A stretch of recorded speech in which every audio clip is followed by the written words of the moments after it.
న్యాయవాదుల రక్షణకు చట్టం తెచ్చేంత వరకు పోరాడతామని హైకోర్టు న్యాయవాది రాపోలు భాస్కర్ అన్నారు. న్యాయవాదులపై రోజురోజుకు దాడులు అధికమవుతున్నాయని రక్షణ చట్టం తేవాలని కోరారు.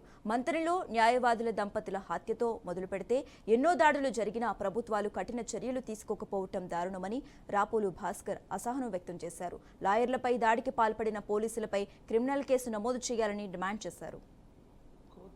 తెలంగాణ రాష్ట్రంలో సుమారు 39,000 మంది న్యాయవాదులు తమ యొక్క విధులను నిర్వర్తించడం అనేటువంటి జరుగుతూ ఉంది.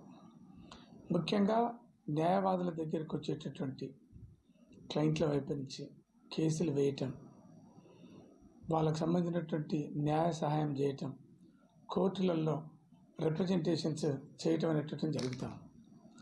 క్లయింట్ వైపు నుంచి ఒక న్యాయవాదిగా విధులు నిర్వర్తిస్తున్నటువంటి ఈ కాలంలో చాలామంది క్లయింట్లకు వ్యతిరేకంగా ఉన్నటువంటి రైవల్స్ కావచ్చు, పోలీసులు కావచ్చు, లేదు మూడో వ్యక్తులు థర్డ్ పర్సన్స్ కూడా ఈ న్యాయవాదుల మీద దాడులు చేస్తూ దౌర్జన్యాలు చేస్తూ కొంతమంది న్యాయవాదుల్ని చంపినటువంటి సందర్భాలు కూడా కనపడతా ఉన్నాయి.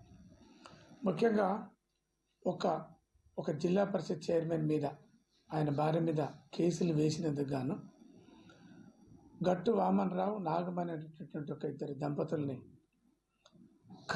ఉమ్మడి కరీంనగర్ జిల్లాలో మంతని ప్రాంతంలో రామరుగా అనేటటువంటి ప్రాంతంలో నడి రోడ్డు మీద అతి దారుణంగా చంపడం అనేటువంటి జరిగింది. నల్లగొండ జిల్లాలో ఒక న్యాయవాదిని చంపారు.